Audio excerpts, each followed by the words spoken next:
computer. Yes.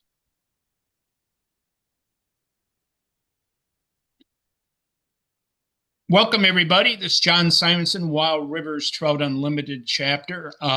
Today, we're starting our 2026 video on our YouTube channel with our fishery biologists, Sam Peterson and Paul Piszczek, talking about the Lake Superior South Shore tributaries from our 2025 season. And with that, I'll turn it over to Sam and Paul. And thank you for doing this, guys. Very welcome. It's a pleasure to be here, John. Thank you. So we'll just jump right into our 2025 work. This is the Superior Office of the Lake Superior Fisheries team. So the team is composed of two offices: Superior Office, which handles the South Shore tributaries, and the Bayfield Office, which handles Lake Superior proper. Here in Superior, we have Sam Peterson and myself, as well as Reed Kostelny. He's a fisheries technician with us as well. Today's presentation will follow the flow path that you see on the screen. With our channel narrowing projects, we'll talk about those, as well as a reroute project on state land, followed by a brushing project, some road stream crossing projects, Brule River Fishery Index, the Streams Fisheries Report, and a brief outlook at the year 2026 activities.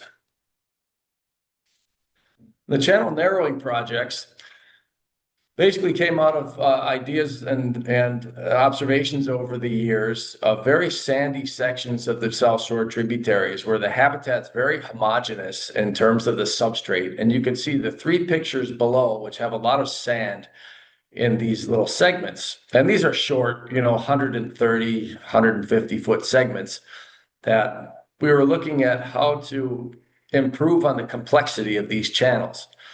And the goal is to expose the coarse substrates and encourage trout and salmon reproduction and recruitment in these sections.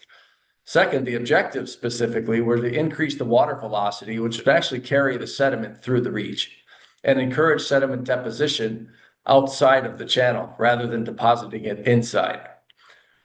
In the target areas in these stream reaches, we were looking at sand-laden stream channels that were 8 to 12 inches deep with sand, otherwise underlain by more coarse materials like gravel and cobble that are better for macroinvertebrate production, trout production, and so forth. And the methods that we're trying here are sandbags mixed in with some brush bundles. The sandbags gave us an opportunity just to carry the bags in themselves and some shovels and basically use the materials that were in the stream to fill the sandbags. So I'll take you through the Bark River project, which is the bottom left image here. We started this one in 2024. East Fork of the Flag River was also 2024 in the middle image, and 4 Mile Creek in the right. I'll just speak on the Bark River for today's presentation. So you can see in the top right where we're located on the Bark River relative to Lake Superior and the Bayfield Peninsula. On the far side there in the gray map, you can see the red dot, and it's about a good 3 miles upstream from Lake Superior. These are the spawning and rearing areas of the Bark River, not necessarily accessible by anglers, though it is county land. It is difficult and remote to get in there for fishing. Nonetheless, this is where we focused our work to promote and encourage trout and salmon production. So you can see in this series of images there, the existing condition, which is all sand bed stream for the most part. You got a couple of boulders sprinkled in there. And at the end of the project that Sam, Reed, and I completed in 2024, you can see our sandbag channel. Then on the outskirts, you also see the brush bundles that we threw in there. And then we let that go for a year just to see how that would turn out after a year's worth of ice and stream flow changes and so forth. And what you see at day 367 was the brush bundles were gone. The sandbags pretty much in some spots had deflated. And these are burlap sandbags. So we're using natural materials specifically just to keep natural materials in the work area. No plastic coverings, no anything like that. This is all just natural materials that eventually biodegrade. And nonetheless, with this change in the stream condition after channelization, you can see at least the complexity changed with the sandbags and some of the materials on either the left or the right side of the channel. So we did a little preliminary work with fisheries, and what we did was electrofished in the existing spot. So we would come up here, you can see the red cursor, and run the electrofishing unit, it's a backpack, through the section and collect as many fish as we could in one pass. And what we found were basically 12 H0 brook trout in this entire section. So following that, a year later, we did the exact same thing and ran our backpacks through this section. And you can see the difference here in the fish that we found. One H0 brook trout, I'm sorry, one H0 brown trout, 48 H0 brook trout, and 2 H1 brook trout actually using this section. Quite a bit different from the existing condition.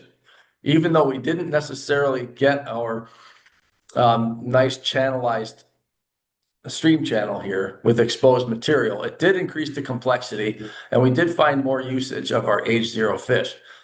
Now, what we don't have is a control set of data processed at this point. We do have a control site downstream to see if any changes happened in that control stream versus what happened up here. But that's to come in the future. And this is a downstream facing a view of that same project. Now, what we were really looking for to create here were basically these dry depositional channels where the sand actually, as it enters on higher flows, would actually settle out on the sides rather than in the channel itself. And you can see evidence of that actually happening a little bit right here. So with more of the sand laying up on the bank, it would not smother and cover the habitats that are used for either spawning or rearing or recruitment production in the stream, whether by fish or macroinvertebrates.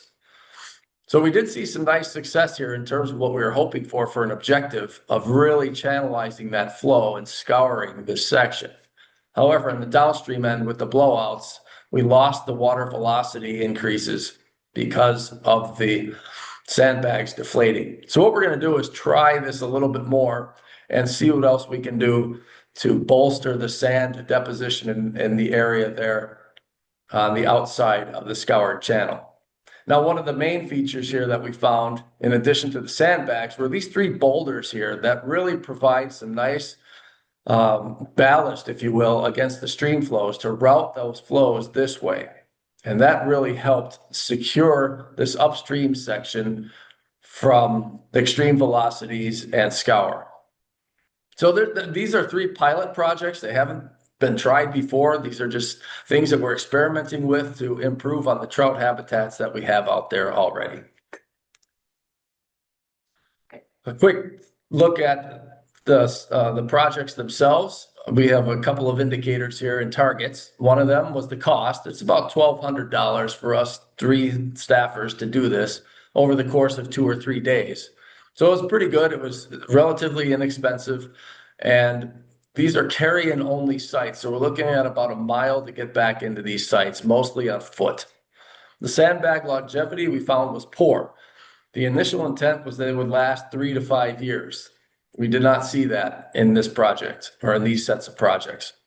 The water velocity and the substrate were mixed in terms of their status and effect. And the fish recruitment was undetermined. It's time-based. And again, I mentioned the preliminary aspect of the fish data that we have versus the controls that we have in different spots. And those data will be reviewed in the coming months. We also set up trail cameras to monitor these channel narrowing projects. And they came out extremely good. The cameras are very effective at taking a time series and allows us to observe the conditions over time. You'll see notes in the bottom left of the image here. Boulder placement, like I mentioned in the previous slide, stabilized the head cutting. Channel substrate diversity actually increased to some extent. And the bag filling with stream side sand actually had activated dormant and native seeds from the stream site itself. So that helps in the revegetation process. We're going to transition now to North Fish Creek. It's a bluff stabilization project in northwest Wisconsin, just on the southern end of the Bayfield Peninsula here, indicated on the map. What was actually going on here was a sediment reduction approach mainly to Chequamegon Bay. Chequamegon Bay has been known to receive extreme sediment loads from North Fish Creek. And with the assistance and basically the leadership of Northland College and the Burke Center, stabilization projects got underway first in 2018 and then continued up through 2025. And the Wisconsin DNR, as part of this, was a consultation and advisory role on project design and implementation relative to the state's guidelines for projects on state property. These projects are actually a part of the South Shore Lake Superior fishery area, and the area's objective is to help protect the habitats and environments for the South Shore trout and salmon tributary populations, as well as the lake. And so Northland College and Burke Center teamed up with the Wisconsin DNR to assist all together as a team with post-project review and fish surveys. Those fish surveys were also assisted by Trout Unlimited. Thank you very much, Wild Rivers. And a real nice video on this you can see with the link in the upper right corner. And that will get you to Burke Center's video. Actually, I think it's the actual Trout Unlimited, the Wild Rivers Trout Unlimited YouTube page that features Matt Hudson as the lead project manager for the project. That's about an 8.5-minute video, an excellent watch to see what the project was all about and what it took to get there. These two images here, you can see the one on the left is one I took in 2013 when these projects were starting to be conceptualized and get underway. You could see the degree of slope failure, mass wasting, all that material ends up in North Fish Creek and heads on down to Chequamegon Bay. And this bluff is about 150 feet high. You can see in the photo on the right, thanks to Matt Hudson, and that shows the new channel that's being developed because, as you'll see in the video for Wisconsin Rivers TU, Wild Rivers TU, you'll see that the intent was to move the channel away from the failing slope. And then what you have is, rather than the channel, I'll use my cursor here, the channel used to run right along the base of the slope here, which was the previous photograph was taken right where the green arrow is, facing downstream, which is left to right in the photo. And you can see the new channel that was shown in the previous slide under construction with the excavators pounding in new wood structures. And now with the channel significantly away from this erodible area, this area can then revegetate on its own as time goes by. Project had significant funding from the Great Lakes Restoration Initiative. And then we'll pivot over to the Little Brule River and talk about a project that the Brule River Sportsman's Club and the Wisconsin DNR teamed up to brush the area out. I believe we had some Trout Unlimited volunteers as well. And you can see the photo on the left was the crowding of the tag alder over the channel. This is the Little Brule. That's a fairly popular fishery, especially for brown trout. And then the photo on the right is at the end of the day. You can see a bunch of the team members and all of the alder that was cleared. And it's set back a good anywhere from 10 to 30 feet. With an aerial image provided by Dennis Pratt at the Brule River Sportsman's Club. And you can see this is facing north on the bottom right. And you can see the clearing of that stream channel. That's now much more accessible for fishing. A couple of road stream crossing projects in the Brule River watershed, and mostly it's about fish passage mitigation, and it also will help in the wood and sediment transport through the watershed. Wisconsin DNR was a consultant primarily on project design and implementation, and the main project managers were with Trout Unlimited and the Wisconsin Department of Transportation, and that's for the Sandy Run project here at the top. And on the bottom, at Ranger Road, Trout Unlimited again, teaming up with the town of Brule, providing some in-kind services when it comes to replacing the road surface, and National Oceanic and Atmospheric Administration, or NOAA, and the U.S. Fish and Wildlife Service providing funding. These projects are very interesting because right now you can see the passage barrier here with the high velocity coming out of the culvert and the jump that's required for fish to pass in order to get through the culvert. And you can see the same thing at Little Ranger Road. You have a Little Brule River at Ranger Road. And you can see the twin pipes there. Twin pipes are pretty tough on a system just because a lot of material could pile up right here in the middle and really start to put pressure on the road crossing itself. It can cause water to back up. It can complicate the ability for transport of sand and wood through the culvert, as well as can compromise fish passage. And now flipping over to the right-hand side of the screen, you can see Sandy Run is going to become a bridge crossing, much like what was done on North Fish Creek a few years back. And at the bottom, you see the river, Brule River at Ranger Road, the Little Brule River. That's going to become a single pipe, squashed pipe arch is what it's called, to, again, take out that median in the middle and also allow for considerably wider passage of the river, basically matching the upstream and downstream condition in terms of stream width and other dimensions. I'll transition this presentation over to Sam. All right, thanks, Paul. All right, so moving along with our presentation, we're going to take a sidestep and talk about an update to what many of you may be familiar with, being our fall and spring Steelhead run fish survey or fishway reports that are put out through data that we collect in the underground bunker at the fishway/barrier each year, requiring upwards of 600 hours of review time. We get to put out some pretty neat figures, and we can relate that over time and give you an update on what we saw this last year.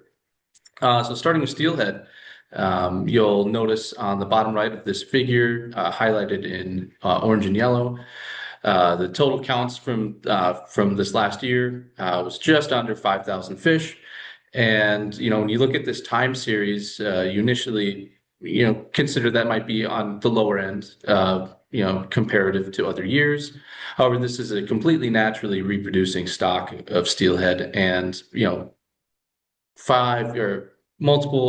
multi-year variation in these adult fish runs is normal. And so my first question is, how might this relate to other years, given in a different view? And so I have another figure here.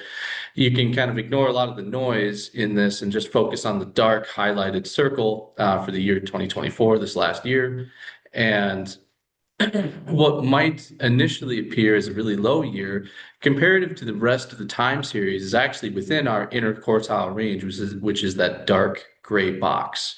And so there's 10 previous years of lower fish runs compared to this last year. So still low, but still within the range of normal for what you'd expect from a naturally reproducing stock of wild steelhead.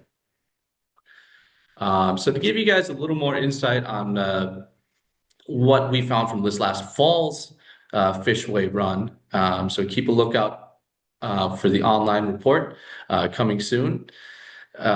Basically, what you see in each figure highlighted in orange on the right is our updated counts. And then the horizontal line in blue denotes the average through time.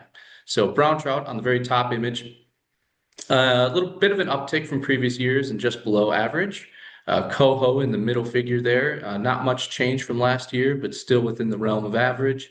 And then our steelhead counts from this last fall actually increased by almost 500 fish as opposed to last year. So my next train of thought is, how can we apply this fishway to more aspects to make the best informed decisions to this fishery? And so one application is collecting age samples and applying them to the data that we collect at the fishway, which put out those reports. And so one way of doing that is through our fall steelhead survey, which is a boat electrofishing survey that we run. It's about 4.5 miles starting at US Highway 2. And on the map on the right, you'll see highlighted in red that the 4.5 river miles that we target for this survey. And so the survey begins. It's a single day survey, basically the week after season closure. And we're able to get out there, take a subsample of targets about anywhere between 150 to 200 fish. And we take scale samples from each, collect some other biological information and use that to recycle to the fishway information. And so you'll see Logan, one of our technicians here, holding a beautiful adult steelhead from this past November. So kind of the pictures, a couple pictures on the left denote how we do this. So last fall, we had 142 fish that we were able to successfully age with those scales, and we can extrapolate those ages to the lengths and size of fish that we see that run past our underground bunker, our camera recorded video stream that we review at the fishway/barrier.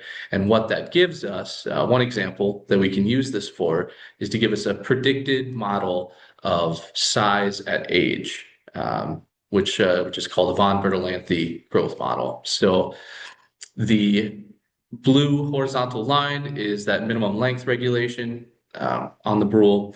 And what we see here are the raw data points in the lighter gray to darker gray, the 142 fish that we collected, and then we assign them to the 44,500 fish, which are denoted in those black circles. And what you get is, if you can take a look at that table on the bottom right of that figure, the estimated lengths at age. So for example, in age 2, fish is going to be about 7.5 inches long. And the main takeaway from this figure is that practically all assigned ages that we observed this year and assigned to the fishway are protected for the majority within that length regulation. So something to keep a lookout for in the future, we wanted to spend a little more time and attention on brown trout specific to the Brule River fishery. And so this next summer, so mid-August, is our next scripted plan for inaugural brown trout survey. So our goal is to do basically a copy and paste of what we do in November for steelhead, but with brown trout mid-August, and collect those subsample of scales and then reassign those ages to what we see passing the fishway /barrier. So you'll see Josh as one of our fish technicians also holding a 34-inch brown trout that we collected this last November, which is pretty impressive and probably a lot of fun to catch. So transitioning to another culvert renovation project that we focused on within our South Shore fisheries is along Campbell's Road. And so the tributary that flows underneath it's an unnamed tributary to Cranberry River, East Fork of the Cranberry River. And so you'll see the middle picture there kind of denoting its watershed size. It's a few miles up from Lake Superior, and where it is in regards to the rest of Wisconsin up in the Bayfield Peninsula. And so the bigger issues here that you can see is it's another perched culvert, and it is undersized. So during these high flood events, that has the potential, as you can see with the log on the photo on the bottom left, there's potential to plug and create all sorts of potential issues with the road infrastructure, with sedimentation buildup and erosion control. So we wanted to mitigate that by replacing it with an adequately sized culvert that's going to be able to withstand some higher floods and give it a little stronger integrity. And so, picture on the left is the contractors were actually able to build this on site, just adjacent to the stream. And this was over an 80-foot long culvert, 12 feet wide, 8 feet tall. Once they were able to construct it, they were able to hoist it up with 2 excavators and basically hoist this thing right into the stream, make sure and sink it a couple feet below the water line, and then being able to continue to backfill and anchor it down with some rock armoring. So the picture on the right, you'll see me and a couple other folks looking at the finished product, being able to allow greater fish passage and connect what is five stream miles of cold water upstream from this pipe, which are now going to be open and available for any future trout and salmon to take advantage of coming from the lake. All right, shifting gears a bit, wanted to highlight a recently completed project that we're looking to get published annually on our online website, which regards our Wadable streams reports. And so this map kind of denotes what we our previous infrastructure of what we were sampling, and kind of the frequency that we were getting at these streams across our South Shore tributaries. And so we would get to a handful in purple every year, a few more highlighted in orange every 6 years, and then we had 12-year stations. So we'd call these 6 and 12-year stations rotations, and then our trends we'd get to every year. So what that ended up being was 250 stations over 55 streams in 12 years. And while this is quite a heavy lift, we kind of all came together and began to describe, kind of redefine our goals and objectives, or what we're trying to get out of this information, how we can best inform the public with this. And so we did a bit of a readjustment, and you'll see the new updated map that I tabbed over on, which now incorporates 96 stations across 44 streams over the course of 6 years. So we're basically upping our frequency to getting out to these streams to be able to better describe the fish communities that we're sampling, so we can have a little more updated, higher level of information that we can get out to the public who can use it as they see fit. And so here's a general layout of what that new streams report is going to look like, with a link to our website here as well. And so it's just a straightforward 2-pager. The front dives into a bit of our objectives and our survey methods and how we go about collecting some of the metrics for and biological information of these fish. And then the second page gets into the meat and potatoes of what people are probably most interested in, and as to what we found and how this could inform anglers. So this next slide is just a zoomed in version of that second page, and it's getting at 3 streams that we got to last summer as what we call our annual trend stations that we see each year. And so I just want to call attention to the 2 highlighted columns in green. So what we call a state percentile is how we can compare the East Fork Flag River to the rest of the state. And so, we get out there, we electrofish, and we collect all types of this data, and how can we use this and make it comparable. And so we're using length frequencies of brook trout and brown trout that are greater than 6 inches, which are considered age 2s or older. And because we're following a standardized protocol, which are what everyone else is doing around the state, we're able to actually estimate a number of fish per mile and then relate that back to the rest of the state. So when you see a state percentile that 50 to 65% of age 2 brook trout in the East Fork, that's actually above average. 50% will be about above average, or will be average for the rest of the state. So that's great. So that's positive, and we were able to find the same level of number of brown trout per mile, catchable sized fish, as well across the East Fork system. So we were also able to look at the 3-year trend surveys on the Bark River, Little Wadable, and Little Balsam Creek. And I will also call attention to the Bark River's brook trout. Number of fish per mile was about average relative to the rest of the state, and brown trout was above average on the Little Brule. And now we had it broken up by 6-year rotational watershed surveys. And so quite a few more systems that we were able to get out and survey. And kind of a surprise to us, but it's a wonderful highlight, is Rock Creek and Thompson Creek.